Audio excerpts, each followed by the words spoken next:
in the heart of a dense, primeval forest where the canopy choked the sunlight and the underbrush writhed with hidden creatures, there lurked a beast so foul, so reeking with putrid malodor, that the very leaves on the trees seemed to wilt in its presence.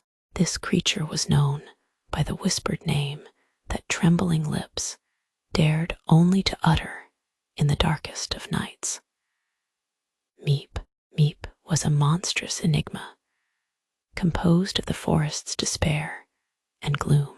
The beast was an aberration of nature, bearing countless eyes that glinted with a sickly yellow sheen, and a mass of writhing tendrils for limbs. Its most disturbing feature, however, was its ability to emit noxious fumes at the slightest provocation. Farts so potent they could choke the life out of any living thing that inhaled them. The locals avoided the forest, passing down horror stories of Meep from one generation to the next, ensuring that none would dare to tread into its domain. But such warnings only served to entice the curious and the foolhardy. 4 friends, 2 men and 2 women, avid hikers in search of adventure, ignored these tailies and ventured into the woeful woods in search of the thrill that comes with danger. They hiked deep into the forest's heart, laughing and sharing stories, unaware that hidden in the dense foliage, Meep watched and waited. The hikers soon noticed the air growing denser, the silence more profound. Birds no longer sang, and the insects had hushed their chorus. The air filled with a horrendous stench that made their stomachs churn and their heads swim. They should have turned back then, but their fate was sealed by their own curiosity. As the sun dipped below the horizon, painting the sky with bleeding streaks of crimson and gold, a faint, ghastly groan echoed through the trees. The hikers paused, the atmosphere around them suddenly charged with foreboding. The groan erupted again, this time accompanied by the unmistakable sound of flatulence. They exchanged nervous glances, and laughter briefly cut through their anxiety, a laughter that was all but a mask for their rising terror. That night, as they camped under the ill-foreboding canopy, Meep decided to descend upon the intruders.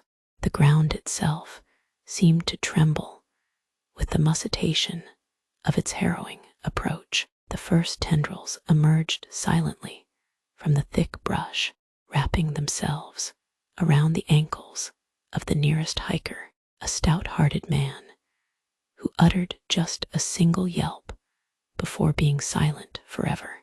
Meep's noxious farts rolled through the clearing like a miasmic fog, suffocating the screams, consuming the air, and leaving only a vile stench behind. The remaining 3 scrambled in different directions, desperate to escape the hideous death that had claimed their friend. But Meep was ancient, cunning, and its fumes permeated every corner of its woodland lair. One by one, the hikers fell, each demise marked by the creature's grotesque emissions. By dawn, the forest was silent once more, the hikers' bodies lying motionless among the undergrowth, their faces frozen in one last, petrified gasp. Meep slunk back into the shadows, withdrawing with the light, leaving only the foul odor as evidence of its existence. The story of Meep became ever more entrenched in local folklore, a grisly cautionary tale to ward off the curious. But the forest's edge continued to tempt the brave and the foolish, for the legend of the farter of death was too macabre a curiosity to resist. It was said that on still nights, when the wind held its breath and the forest grew quiet, you could still hear the ghastly chorus of Meeps' farts echoing through the trees, followed by the silence of death.